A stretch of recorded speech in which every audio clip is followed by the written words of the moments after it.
लीजिए सुनिए। मुंशी प्रेमचंद के लिखे कथा संग्रह मानसरोवर एक की कहानी धिक्कार, मेरी यानी समीर गोस्वामी की आवाज में। मुंशी प्रेमचंद ने धिक्कार नाम से दो कहानियां लिखी हैं।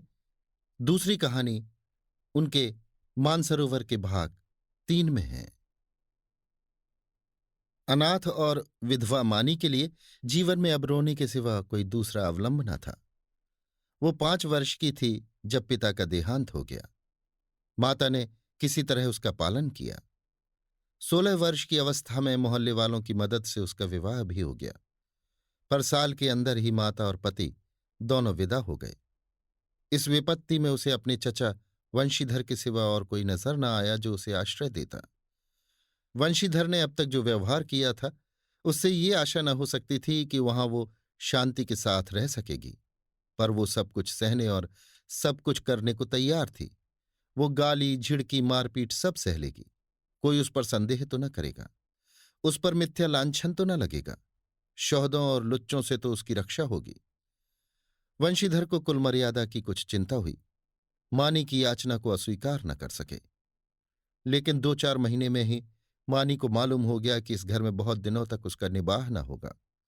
वो घर का सारा काम करती, इशारों पर नाचती, सबको खुश रखने की कोशिश करती, पर न जाने क्यों चचा और चची दोनों उससे जलते रहते। उसके आते ही मेहरी अलग कर दी गई। नहलाने धुलाने के लिए एक लौंडा था, उसे भी जवाब दे दिया गया। पर मानी से इतना उबार होने पर भी चचा और चची न जाने क्यों उससे मुंह फुलाए रहते। कभी चचा घुड़कियां जमाते, कभी चची कोसती। यहां तक कि उसकी चचेरी बहन ललिता भी बात बात पर उसे गालियां देती। घर भर में केवल उसके चचेरे भाई गोकुल ही को उससे सहानुभूति थी। उसी की बातों में कुछ स्नेह का परिचय मिलता था। वो अपनी माता का स्वभाव जानता था। अगर वो उसे समझाने की चेष्टा करता या खुल्लम खुल्ला मानी का पक्ष लेता तो मानी को एक घड़ी घर में रहना कठिन हो जाता। इसलिए उसकी सहानुभूति मानी ही को दिलासा देने तक रह जाती थी। वो कहता, बहन मुझे कहीं नौकर हो जाने दो, फिर तुम्हारे कष्टों का अंत हो जाएगा। तब देखूंगा कौन तुम्हें तिरछी आंखों से देखता है।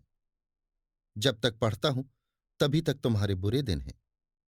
मानी ये स्नेह में डूबी हुई बात सुनकर पुलकित हो जाती और उसका रोआ रोआ गोकुल को आशीर्वाद देने लगता। आज ललिता का विवाह है। सवेरे से ही मेहमानों का आना शुरू हो गया है। गहनों की झनकार से घर गूंज रहा है। मानी भी मेहमानों को देख देख कर खुश हो रही है। उसकी देह पर कोई आभूषण नहीं है और न उसे सुंदर कपड़े ही दिए गए हैं, फिर भी उसका मुख प्रसन्न है। आधी रात हो गई थी। विवाह का मुहूर्त निकट आ गया था। जनवासी से चढ़ावे की चीजें आईं। सभी औरतें उत्सुक हो होकर उन चीजों को देखने लगीं। ललिता को आभूषण पहनाए जाने लगे। मानी के हृदय में बड़ी इच्छा हुई कि जाकर वधू को देखे। अभी कल जो बालिका थी उसे आज वधू वेश में देखने की इच्छा न रोक सकी। वो मुस्कुराती हुई कमरे में घुसी। सहसा उसकी चाची ने झिड़क कर कहा, तुझे यहां किसने बुलाया था? निकल जाए यहां से। मानी ने बड़ी बड़ी यातनाएं सही थी, पर आज की वो झिड़की उसके हृदय में बाण की तरह चुभ गई। उसका मन उसे धिक्कारने लगा। तेरे छिछोरेपन का यही पुरस्कार है। यहां सुहागनों के बीच में तेरे आने की क्या जरूरत थी? वो खिसियाई हुई कमरे से निकली और एकांत में बैठकर रोने के लिए ऊपर जाने लगी। सहसा जीने पर उसकी इंद्रनाथ से मुठभेड़ हो गई। इंद्रनाथ गोकुल का सहपाठी था और परम मित्र था। वो भी न्योते में आया हुआ था। इस वक्त गोकुल को खोजने के लिए ऊपर आया था। मानी को वो 2 बार देख चुका था और ये भी जानता था कि यहां उसके साथ बड़ा दुर्व्यवहार किया जाता है। चाची की बातों की भनक उसके कान में भी पड़ गई थी। मानी को ऊपर जाते देखकर वो उसके चित्त का भाव समझ गया और उसे सांत्वना देने के लिए ऊपर आया। मगर दरवाजा भीतर से बंद था। उसने किवाड़ की दरार से भीतर झांका। मानी मेज के पास खड़ी रो रही थी। उसने धीरे से कहा, मानी द्वार खोल दो। मानी उसकी आवाज सुनकर कोने में छिप गई और गंभीर स्वर में बोली, क्या काम है? इंद्रनाथ ने गदगद स्वर में कहा, तुम्हारे पैरों पड़ता हूं मानी, खोल दो। ये स्नेह में डूबा हुआ विनय मानी के लिए अभूतपूर्व था। इस निर्दय संसार में कोई उससे ऐसी विनती भी कर सकता है, इसकी उसने स्वप्न में भी कल्पना न की थी।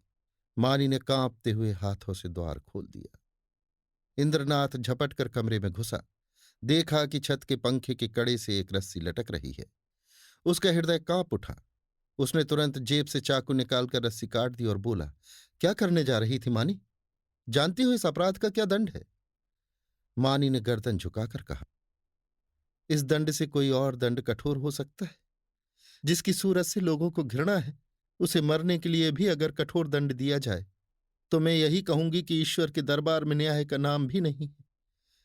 तुम मेरी दशा का अनुभव नहीं कर सकते। इंद्रनाथ की आंखें सजल हो गईं। मानी की बातों में कितना कठोर सत्य भरा हुआ था। बोला, सदा ये दिन नहीं रहेंगे मानी। अगर तुम ये समझ रही हो कि संसार में तुम्हारा कोई नहीं है तो ये तुम्हारा भ्रम है। संसार में कम से कम एक मनुष्य ऐसा है जिसे तुम्हारे प्राण अपने प्राणों से भी प्यारे हैं। सहसा गोकुल आता हुआ दिखाई दिया। मानी कमरे से निकल गई। इंद्रनाथ के शब्दों ने उसके मन में एक तूफान सा उठा दिया। उसका क्या आशय है ये उसकी समझ में न आया।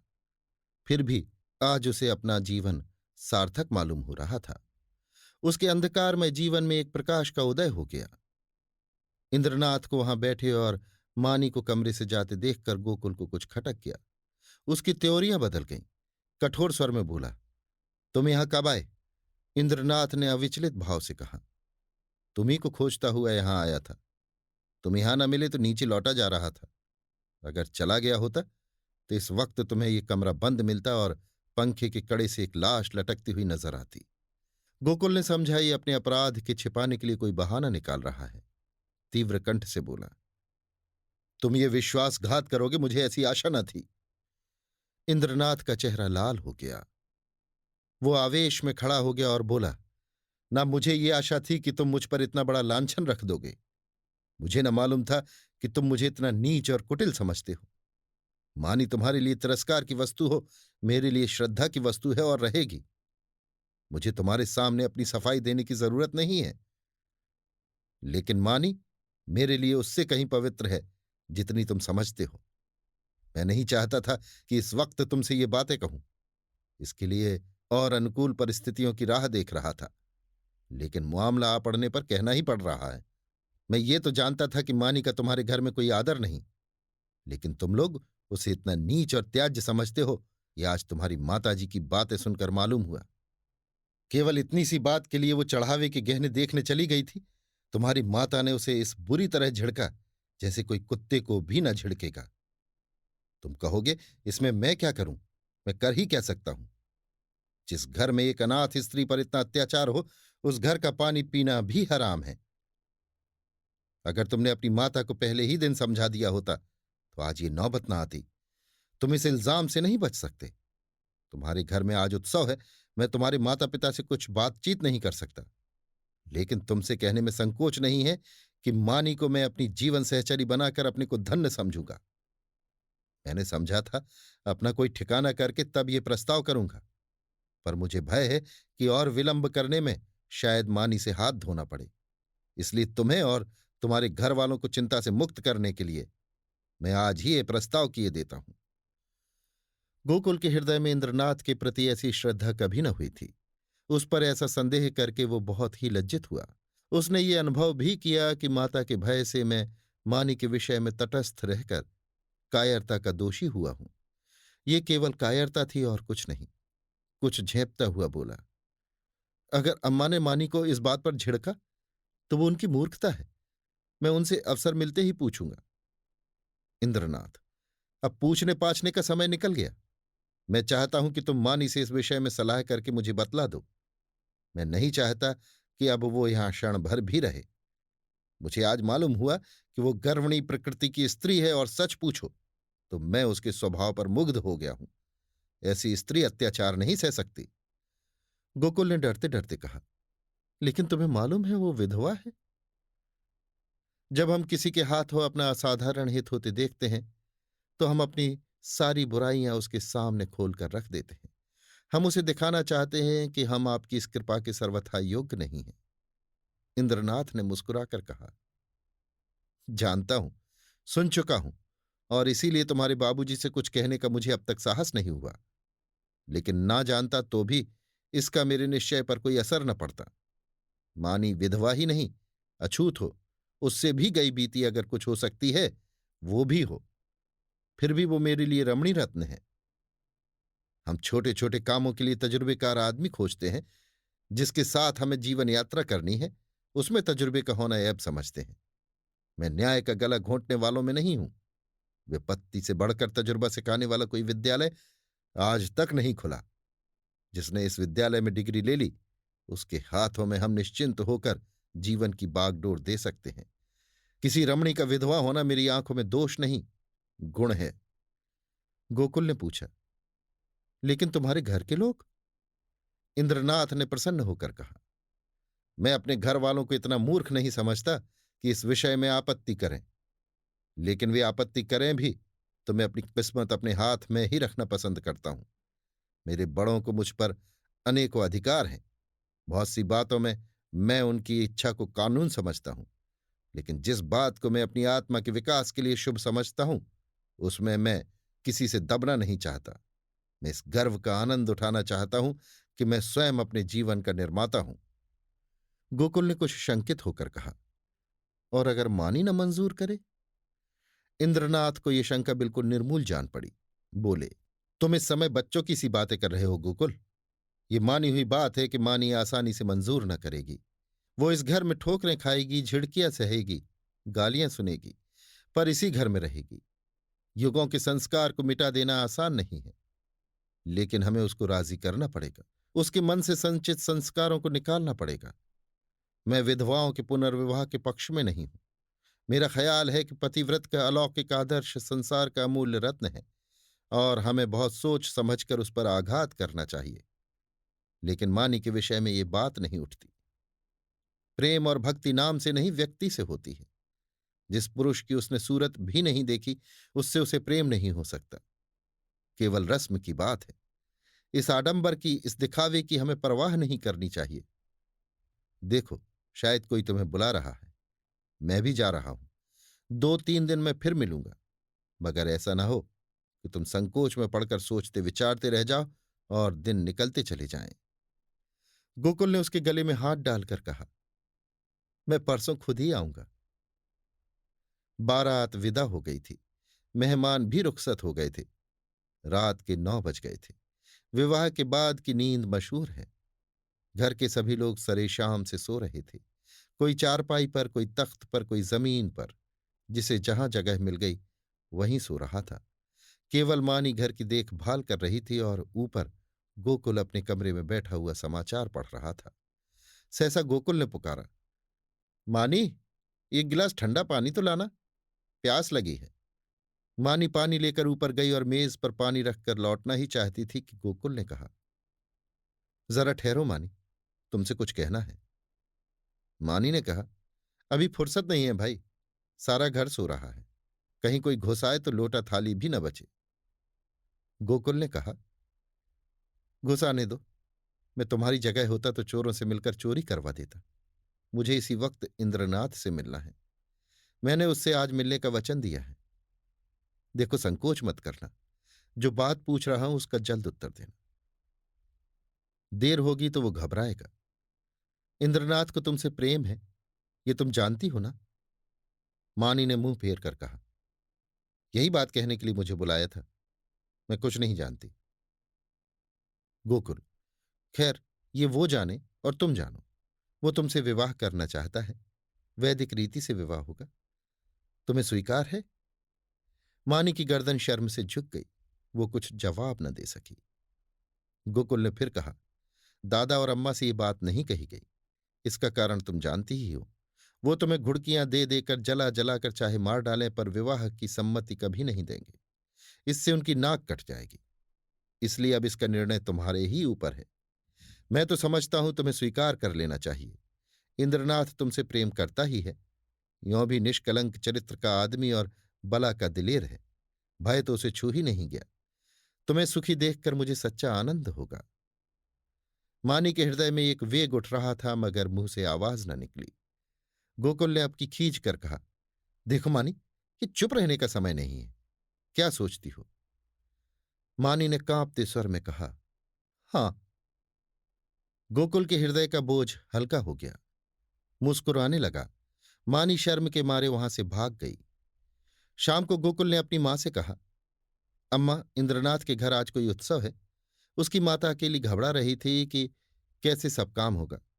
मैंने कहा, मैं मानी को कल भेज दूंगा। तुम्हारी आज्ञा हो तो मानी को पहुंचा दूं। कल परसों तक चली आएगी। मानी उसी वक्त वहां आ गई। गोकुल ने उसकी ओर कनखियों से ताका। मानी लज्जा से गड़ गई। भागने का रास्ता न मिला। मां ने कहा, मुझसे क्या पूछते हो? वो जाए तो ले जाओ।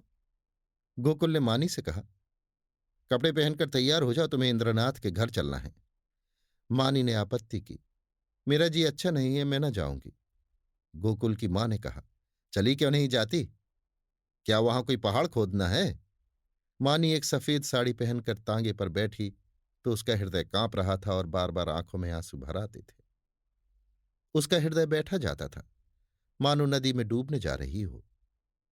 तांगा कुछ दूर निकल गया तो उसने गोकुल से कहा, भैया, मेरा जी ना जाने कैसा हो रहा है। घर चलो, तुम्हारे पैर पड़ती हूं। गोकुल ने कहा, तू पागल है? वहां सब लोग तेरी राह देख रहे हैं और तू कहती है लौट चलो। मानी, मेरा मन कहता है कोई अनिष्ट होने वाला है। गोकुल, और मेरा मन कहता है तू रानी बनने जा रही है। मानी, 10-5 दिन ठहर क्यों नहीं जाते? कह देना मानी बीमार है। गोकुल, पागलों की सी बातें ना करो। मानी, लोग कितना हंसेंगे। गोकुल, मैं शुभ कार्य में किसी की हंसी की परवाह नहीं करता। मानी, अम्मा तुम्हें घर में घुसने न देंगी। मेरे कारण तुम्हें भी झिड़कियां मिलेंगी। गोकुल, इसकी कोई परवाह नहीं है, उनकी तो ये आदत ही है। तांगा पहुंच गया। इंद्रनाथ की माता विचारशील महिला थी। उन्होंने आकर वधू को उतारा और भीतर ले गई। गोकुल वहां से घर चला तो 11 बज रहे थे। एक ओर तो शुभ कार्य के पूरा करने का आनंद था, दूसरी ओर भय था कि कल मानी ना जाएगी तो लोगों को क्या जवाब दूंगा। उसने निश्चय किया, चलकर साफ साफ कह दूं, छिपाना व्यर्थ है। आज नहीं कल, कल नहीं परसों तो सब कुछ कहना ही पड़ेगा। आज ही क्यों न कह दूं। ये निश्चय करके वो घर में दाखिल हुआ। माता ने किवाड़ खोलते हुए कहा, इतनी रात तक क्या करने लगे? उसे भी क्यों न लेते आए? कल सवेरे चौका बर्तन कौन करेगा? गोकुल ने सिर झुकाकर कहा, वो तो अब शायद लौट कर ना आए अम्मा। उसके वहीं रहने का प्रबंध हो गया है। माता ने आंखें फाड़कर कहा, क्या बकता है? भला वो वहां कैसे रहेगी? गोकुल, इंद्रनाथ से उसका विवाह हो गया है। माता मानो आकाश से घिर पड़ी। उन्हें कुछ सुध न रही कि मेरे मुंह से क्या निकल रहा है। कुलांगर, भड़वा, हरामजादा, न जाने क्या क्या कहा। यहां तक कि गोकुल का धैर्य चरम सीमा का उल्लंघन कर गया। उसका मुंह लाल हो गया, त्योरियां चढ़ गई। बोला, अम्मा बस करो, अब मुझ में इससे ज्यादा सुनने की सामर्थ्य नहीं है। अगर मैंने कोई अनुचित कर्म किया होता तो आपकी जूतियां खाकर भी सिर न उठाता, मगर मैंने कोई अनुचित कर्म नहीं किया। मैंने वही किया जो ऐसी दशा में मेरा कर्तव्य था और जो हर एक भले आदमी को करना चाहिए। तुम मूर्खा हो, तुम्हें नहीं मालूम कि समय की क्या प्रगति है। इसीलिए अब तक मैंने धैर्य के साथ तुम्हारी गालियां सुनी। तुमने, और मुझे दुख के साथ कहना पड़ता है कि पिताजी ने भी मानी के जीवन को नारकीय बना रखा था। तुमने उसे ऐसी ऐसी ताड़नाएं दी जो कोई अपने शत्रु को भी न देगा। इसीलिए ना कि वो अनाथनी थी। अब वो तुम्हारी गालियां खाने ना आवेगी। जिस दिन तुम्हारे घर विवाह का उत्सव हो रहा था, तुम्हारे ही एक कठोर वाक्य से आहत होकर वो आत्महत्या करने जा रही थी। इंद्रनाथ उस समय ऊपर न पहुंच जाते तो आज हम, तुम, सारा घर हवालात में बैठा होता। माता ने आंखें मटकाकर कहा, आहा, कितने सपूत बेटे हो तुम कि सारे घर को संकट से बचा लिया। क्यों ना हो, अभी बहन की बारी है। कुछ दिन में मुझे ले जाकर किसी के गले में बांधाना, फिर तुम्हारी चांदी हो जाएगी। ये रोजगार सबसे अच्छा है। पढ़ लिख कर क्या करोगे? गोकुल मर्म वेदना से तिलमिला उठा। व्यथित कंठ से बोला, ईश्वर ना करे कि कोई बालक तुम जैसी माता के गर्भ से जन्म ले। तुम्हारा मुंह देखना भी पाप है। ये कहता हुआ वो घर से निकल पड़ा और उन्मत्तों की तरह एक तरफ चल खड़ा हुआ। जोर के झोंके चल रहे थे, पर उसे ऐसा मालूम हो रहा था कि सांस लेने के लिए हवा नहीं है। 1 सप्ताह बीत गया पर गोकुल का कहीं पता नहीं। इंद्रनाथ को बंबई में एक जगह मिल गई थी। वो वहां चला गया था। वहां रहने का प्रबंध करके वो अपनी माता को तार देगा और तब सास और बहू वहां चली जाएंगी। वंशीधर को पहले संदेह हुआ कि गोकुल इंद्रनाथ के घर छिपा होगा, पर जब वहां पता न चला तो उन्होंने सारे शहर में खोज पूछ शुरू की। जितने मिलने वाले मित्र स्नेही संबंधी थे, सभी के घर गए, पर सब जगह से साफ जवाब पाया। दिन भर दौड़ धूप कर शाम को घर आते तो स्त्री को आड़े हाथों लेते और कोसो लड़के को पानी पी पी कर कोसो। ना जाने तुम्हें कभी बुद्धि आएगी भी या नहीं। कही थी चुड़ैल जाने देती। एक बोझ सिर से टला, एक मेहरी रख लो काम चल जाएगा। जब वो ना थी तो क्या घर भूखों मरता था। विधवाओं के पुनर्विवाह चारों ओर तो हो रहे हैं, ये कोई अनहोनी बात नहीं है। हमारे बस की बात होती तो विधवा विवाह के पक्षपातियों को देश से निकाल देते, शाप देकर जला देते, लेकिन ये हमारे बस की बात नहीं। फिर तुमसे इतना भी ना हो सका कि मुझसे तो पूछ लेती, मैं जो उचित समझता करता। क्या तुमने समझा था मैं दफ्तर से लौट कर आऊंगा ही नहीं, वहीं मेरी अंत्येष्टि हो जाएगी। लड़के पर टूट पड़ी। अब रो खूब दिल खोल कर। संध्या हो गई थी। वंशीधर स्त्री को फटकारे सुनाकर द्वार पर उद्वेग की दशा में टहल रहे थे। रह रहकर मानी पर क्रोध आता था। इसी राक्षसी के कारण मेरे घर का सर्वनाश हुआ। ना जाने किस बुरी साइत में आई कि घर को मिटाकर छोड़ा। वो ना आई होती तो आज क्यों ये बुरे दिन देखने पड़ते। कितना होनहार, कितना प्रतिभाशाली लड़का था, ना जाने कहाँ गया। एकाएक एक बुढ़िया उनके समीप आई और बोली, बाबू साहब, ये खत लाई हूं, ले लीजिए। वंशीधर ने लपक कर बुढ़िया के हाथ से पत्र ले लिया। उनकी छाती आशा से धक धक करने लगी। गोकुल ने शायद ये पत्र लिखा होगा। अंधेरे में कुछ न सूझा। पूछा, कहाँ से आई है। बुढ़िया ने कहा, वो जो बाबू हुसैनगंज में रहते हैं, जो बंबई में नौकर हैं, उन्हीं की बहू ने भेजा है। वंशीधर ने कमरे में जाकर लैंप जलाया और पत्र पढ़ने लगे। मानी का खत था। लिखा था, पूज्य चाचा जी, अभाग्नि मानी का प्रणाम स्वीकार कीजिए। मुझे ये सुनकर अत्यंत दुख हुआ कि गोकुल भैया कहीं चले गए और अब तक उनका पता नहीं है। मैं ही इसका कारण हूं। ये कलंक मेरे ही मुख पर लगना था, वो भी लग गया। मेरे कारण आपको इतना शोक हुआ, इसका मुझे बहुत दुख है, मगर भैया आवेंगे अवश्य, इसका मुझे विश्वास है। मैं इसी 9 बजे वाली गाड़ी से बंबई जा रही हूं। मुझसे जो कुछ अपराध हुआ है उसे क्षमा कीजिएगा और चाची से मेरा प्रणाम कहिएगा। मेरी ईश्वर से यही प्रार्थना है कि शीघ्र ही गोकुल भैया सकुशल घर लौट आवे। ईश्वर की इच्छा हुई तो भैया के विवाह में आपके चरणों के दर्शन करूंगी। वंशीधर ने पत्र को फाड़कर पुर्जे पुर्जे कर डाला। घड़ी में देखा तो 8 बज रहे थे। तुरंत कपड़े पहने सड़क पर आकर एक्का लिया और स्टेशन चले।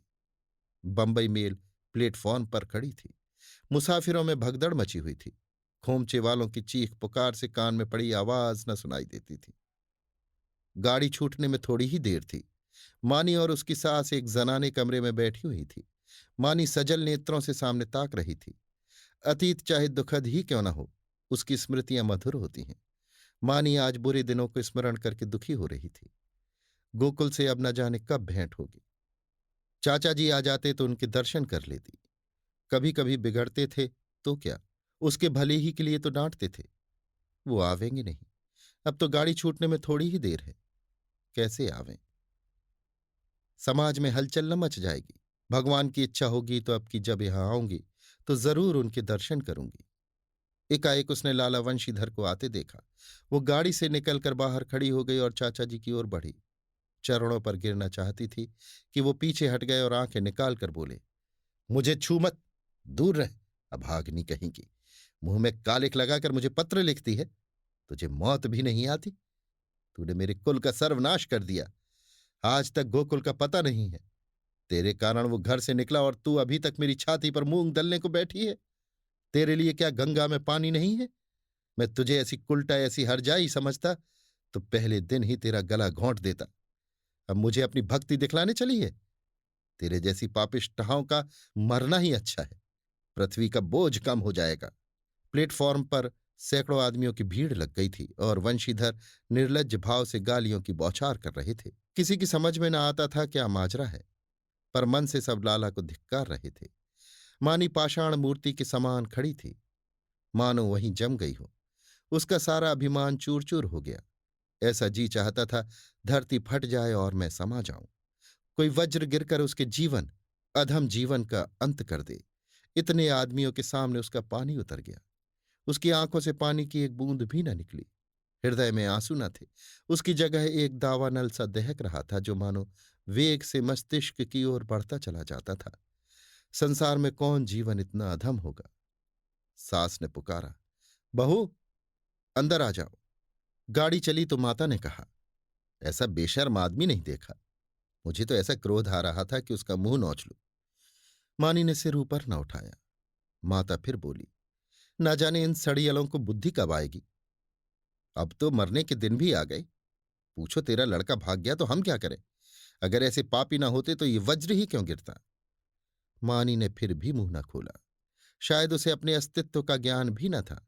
वो टकटकी लगाए खिड़की की ओर ताक रही थी। उस अंधकार में उसे न जाने क्या सूझ रहा था। कानपुर आया। माता ने कहा, बेटी कुछ खाओगी? थोड़ी सी मिठाई खा लो। 10 कब के बज गए। मानी ने कहा, अभी तो भूख नहीं है अम्मा, फिर खा लूंगी। माताजी सोईं। मानी भी लेटी। पर चचा की वो सूरत आंखों के सामने खड़ी थी और उनकी बातें कानों में गूंज रही थीं। आह, मैं इतनी नीच हूं, ऐसी पतित, कि मेरे मर जाने से पृथ्वी का भार हल्का हो जाएगा। क्या कहा था, तू अपने माँ बाप की बेटी है तो फिर मुंह मत दिखाना। ना दिखाऊंगी। जिस मुंह पर ऐसी कालिमा लगी हुई है, उसे किसी को दिखाने की इच्छा भी नहीं है। गाड़ी अंधकार को चीरती चली जा रही थी। मानी ने अपना ट्रंक खोला और अपने आभूषण निकालकर उसमें रख दिए। फिर इंद्रनाथ का चित्र निकालकर उसे देर तक देखती रही। उसकी आंखों में गर्व की एक झलक सी दिखाई दी। उसने तस्वीर रख ली और आप बोली, नहीं नहीं, मैं तुम्हारे जीवन को कलंकित नहीं कर सकती। तुम देवतुल्य हो। तुमने मुझ पर दया की है। मैं अपने पूर्व संस्कारों का प्रायश्चित कर रही थी। तुमने मुझे उठाकर हृदय से लगा लिया। लेकिन मैं तुम्हें कलंकित न करूंगी। तुम्हें मुझसे प्रेम है। तुम मेरे लिए अनादर, अपमान, निंदा सब सह लोगे, पर मैं तुम्हारे जीवन का भार न बनूंगी। गाड़ी अंधकार को चीरती चली जा रही थी। मानी आकाश की ओर इतनी देर तक देखती रही कि सारे तारे अदृश्य हो गए और उस अंधकार में उसे अपनी माता का स्वरूप दिखाई दिया। ऐसा उज्ज्वल, ऐसा प्रत्यक्ष कि उसने चौंक कर आंखें बंद कर लीं। फिर कमरे के अंदर देखा तो माताजी सो रही थीं। न जाने कितनी रात गुजर चुकी थी। दरवाजा खुलने की आहट से माताजी की आंखें खुल गई। गाड़ी तेजी से चलती जा रही थी, मगर बहू का पता न था। वो आंखें मलकर उठ बैठी और पुकारा, बहू, बहू। कोई जवाब न मिला। उनका हृदय धक धक करने लगा। ऊपर के बर्थ पर नजर डाली। पेशाब खाने में देखा। बेंचों के नीचे देखा। बहू कहीं न थी। तब वो द्वार पर आकर खड़ी हो गई। बहू का क्या हुआ? ये द्वार किसने खोला? कोई गाड़ी में तो नहीं आया? उनका जी घबराने लगा। उन्होंने किवाड़ बंद कर दिया और जोर जोर से रोने लगी। किससे पूछें? डाक गाड़ी अब न जाने कितनी देर में रुकेगी। कहती थी, बहू मर्दानी गाड़ी में बैठे, पर मेरा कहना ना माना। कहने लगी, अम्मा जी, आपको सोने की तकलीफ होगी। यही आराम दे गई। सहसा उसे खतरे की जंजीर याद आई। उसने जोर जोर से कई बार जंजीर खींची। कई मिनट के बाद गाड़ी रुकी। गार्ड आया। पड़ोस के कमरे से 2-4 आदमी और भी आए। फिर लोगों ने सारा कमरा तलाश किया। नीचे तख्ते को ध्यान से देखा। रक्त का कोई चिन्ह न था। असबाब की जांच की।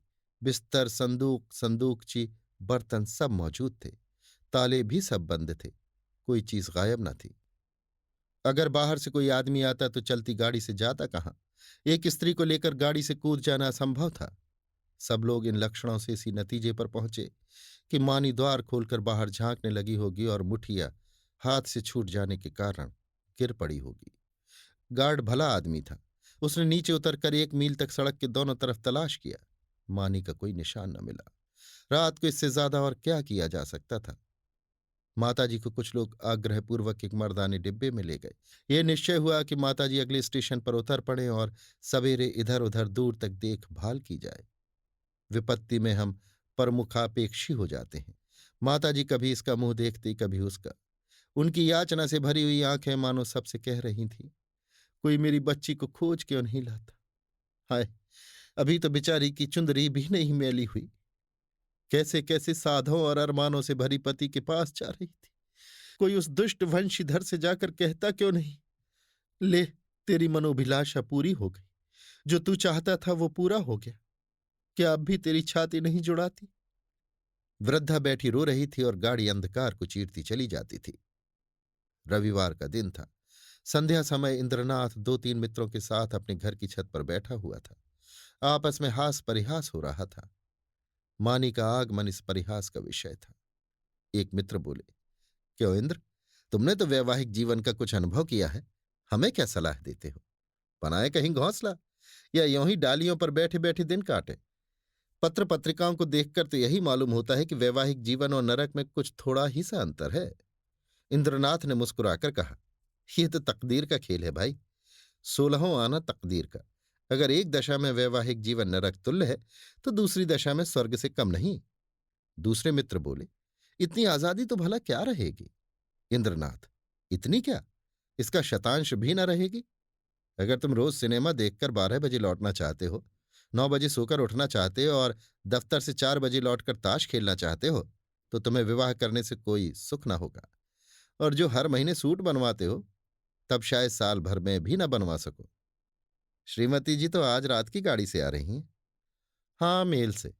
मेरे साथ चलकर उन्हें रिसीव करोगे ना? ये भी पूछने की बात है। अब कौन घर जाता है, मगर कल दावत खिलानी पड़ेगी। सहसा तार के चपरासी ने आकर इंद्रनाथ के हाथ में तार का लिफाफा रख दिया। इंद्रनाथ का चेहरा खिल उठा। झट तार खोलकर पढ़ने लगा। एक बार पढ़ते ही उसका हृदय धक हो गया। सांस रुक गई, सिर घूमने लगा। आंखों की रोशनी लुप्त हो गई, जैसे विश्व पर काला पर्दा पड़ गया हो। उसने तार को मित्रों के सामने फेंक दिया और दोनों हाथों से मुंह ढांप कर फूट फूट कर रोने लगा। दोनों मित्रों ने घबरा कर तार उठा लिया और उसे पढ़ते ही हतबुद्धि से हो दीवार की ओर ताकने लगे। क्या सोच रहे थे और क्या हो गया? तार में लिखा था, मानी गाड़ी से कूद पड़ी, उसकी लाश लालपुर से 3 मील पर पाई गई। मैं लालपुर में हूं, तुरंत आओ। एक मित्र ने कहा, किसी शत्रु ने झूठी खबर न भेज दी हो। दूसरे मित्र बोले, हाँ, कभी कभी लोग ऐसी शरारतें करते हैं। इंद्रनाथ ने शून्य नेत्रों से उनकी ओर देखा, पर मुंह से कुछ बोले नहीं। कई मिनट तीनों आदमी निर्वाक निस्पंद बैठे रहे। एकाएक इंद्रनाथ खड़े हो गए और बोले, मैं इस गाड़ी से जाऊंगा। बंबई से 9 बजे रात को गाड़ी छूटती थी। दोनों मित्रों ने चटपट बिस्तर आदि बांध कर तैयार कर दिया। एक ने बिस्तर उठाया, दूसरे ने ट्रंक। इंद्रनाथ ने चटपट कपड़े पहने और स्टेशन चले। निराशा आगे थी, आशा रोती हुई पीछे। 1 सप्ताह गुजर गया था। लाला वंशीधर दफ्तर से आकर द्वार पर बैठे ही थे कि इंद्रनाथ ने आकर प्रणाम किया।